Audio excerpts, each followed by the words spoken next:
Hello again. It's mid-April 2018.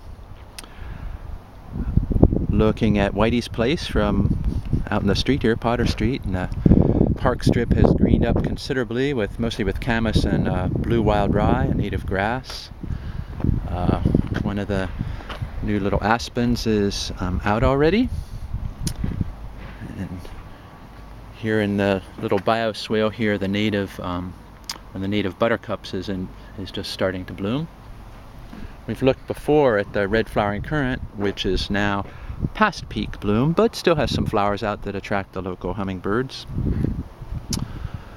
On this side, this is, the part of the front yard that I'm transforming, I guess, and so getting rid of grass and so forth. I have the landscape fabric down there, so not much going on here. General view of the house from here with the girdled ponderosa pine, very visible right in the center there of the picture.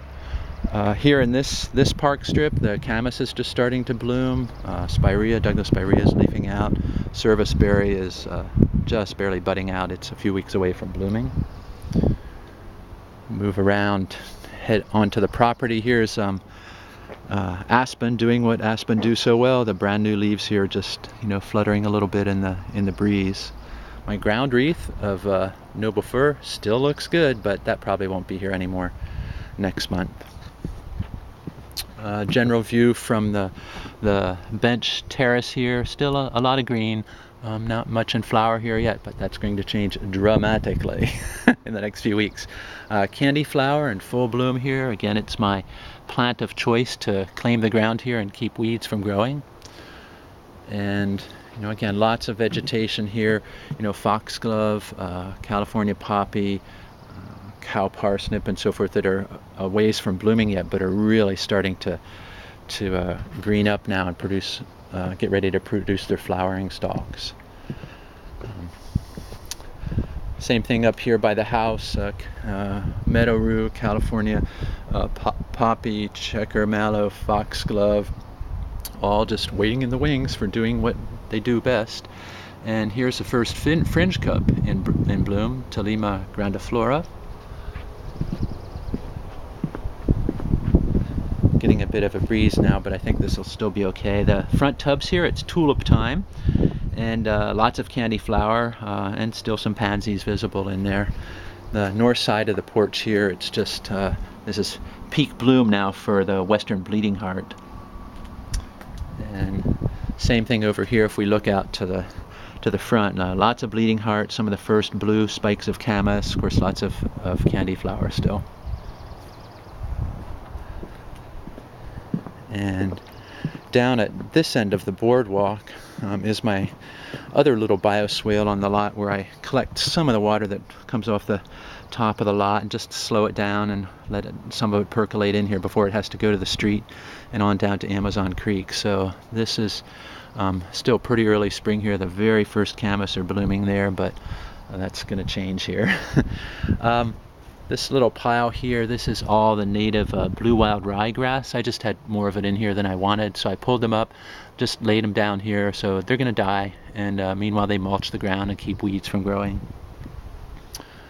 So we'll go into the food garden here, this is a time of year when lots happens really fast, and so my potatoes are in, but they're not up yet.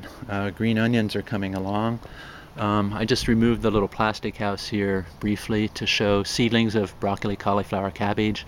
In the center is buttercrunch lettuce and chard, and then a row of radishes. So most of these will be transplanted out here when they get a little bit bigger. I'm still eating chard from last year, the three old growth chard plants there. And we'll take a look just through the marionberry wreath here of just general view of the backyard. This yellow flowered shrub here is buffalo currant, one of my favorites, black native currant that makes great sauce. Red currant is that shrub right there in full bloom right now, red European currant. The rhubarb looks a lot different than it did a month ago, so I'm enjoying rhubarb cobbler right now, and I'll also be harvesting leaves here stalks to cut up into pieces and put in the freezer for later in the season and during next winter. So the columnar apples, this one's on the left's in full bloom, the other one on the right's getting there.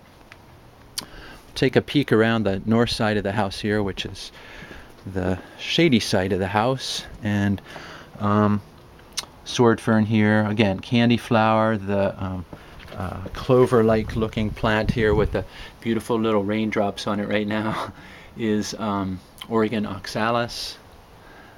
The vine maple here hasn't leafed out yet. Pardon my neighbor's pink house. I didn't choose the color, so we'll move on from that. And back to the backyard here.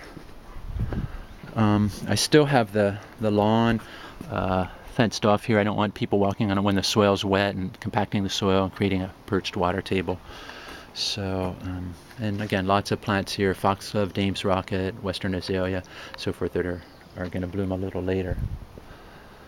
The nectarine tree is, way past blooming now. The new fruits aren't quite visible yet, but should be, by a month from now. And then I wanted to show that I just built these this year out of galvanized stock panels, these little exclosures. So I put my cabbage and cauliflower in there to give them a head start, and I open it during the day when it's sunny like this, and so it doesn't get too hot, and then close it at night to keep the warmth in. Here's another one over here that has cauliflower on the left, and my first crop of buttercrunch lettuce that I'm already eating on the right. And then in this bed, as I roll back the black plastic, I have green onions first, and then a row of cauliflower and a row of broccoli. But this is how things look at this time of year, that I still have a lot of plastic down covering and protecting the beds and the soil here, but little by little I'll roll that back and plant vegetables. So my compost silos here I recently turned, and I'm distributing the compost now from the oldest silo. So this is what they look like. Hey girls, it's me again. So yeah, you're gonna get to go out on your walk a little later here, and I think we have, oh, there's Feisty. She's just laid an egg. So hello there, come on out. All right. And what else? Oh, I know, I wanted to show the wildflowers over here. So this is camas, tall camas, just blooming here, as it is in the little oak savanna here, just starting, certainly not at peak yet. And then this area, my woodland under construction here, so I've planted cascara and vine maple and Pacific dogwood. But all these other herbaceous plants were already here when I still had the apple tree canopy. So tall meadow rue here, not quite in full bloom. Of course, the western bleeding heart, bird bath, my new little Gravenstein tree right there.